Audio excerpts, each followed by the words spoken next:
Assalamualaikum warahmatullahi wabarakatuh.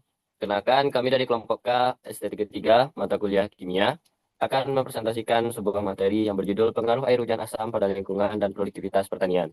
Hujan asam adalah bentuk presipitasi, hujan, salju, embun, atau kabut yang memiliki tingkat keasaman lebih tinggi dari normal, biasanya di bawah pH 5,6. Fenomena ini terjadi karena adanya polusi udara, khususnya emisi sulfur dioksida, SO2, dan nitrogen oksida dari berbagai sumber seperti pabrik, kendaraan bermotor, dan pembangkit listrik. Selanjutnya ada dampak hujan asam pada lingkungan yang disebabkan oleh hujan asam. Yang pertama itu dampaknya terhadap tanah. Hujan asam dapat meningkatkan keasaman tanah sehingga hilangnya unsur hara di dalam tanah.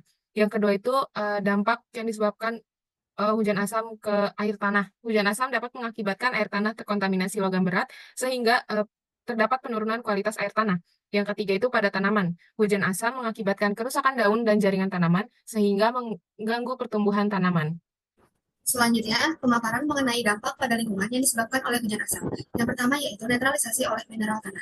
Tanah yang mengandung bersifat basa seperti kalsium karbonat yaitu CaCO3 mampu menetralkan sebagian kandungan asam melalui reaksi berikut, yaitu H2SO4 plus CaCO3 menjadi CaSO4 plus CO2 plus H2O.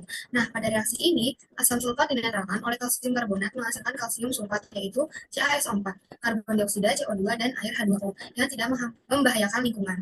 Setelah itu, dalam kondisi tanah yang semakin asam, ion berbahaya seperti aluminium Al3+ dapat terlepas ke dalam air tanah melalui reaksi berikut, yaitu AlOH3 plus 3H+ menjadi Al3+ ditambah 3H2O. Nah, ion aluminium ini beracun bagi tanaman serta organisme lain yang hidup dalam tanah. Selanjutnya, teknik pengolahan limbah menggunakan reaksi asam basa. Salah satu teknik pengolahan limbah menggunakan reaksi asam basa ini adalah metode netralisasi kimia. Netralisasi ini adalah proses untuk menjadikan pH larutan menjadi netral atau mendekati netral.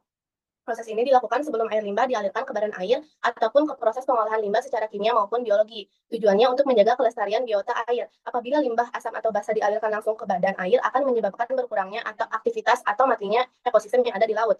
Prinsip dasar reaksi asam basa ini terjadi ketika asam dan basa dicampur menghasilkan garam dan air yang menunjukkan terjadinya reaksi netralisasi. Nah, kesimpulannya, hujan asam memiliki berbagai dampak negatif yang serius terhadap lingkungan. Selain dapat menyebabkan perubahan iklim dan mengancam keanekaragaman hayati, hujan asam juga dapat merusak perkembangan ion dalam tanah, yang pada akhirnya berdampak buruk terhadap produktivitas pertanian. Nah, fenomena ini umumnya disebabkan oleh pencemaran udara yang mengandung gas sulfur dioksida dan nitrogen oksida yang sebagian besar dihasilkan dari aktivitas manusia, terutama pembakaran bahan bakar fosil.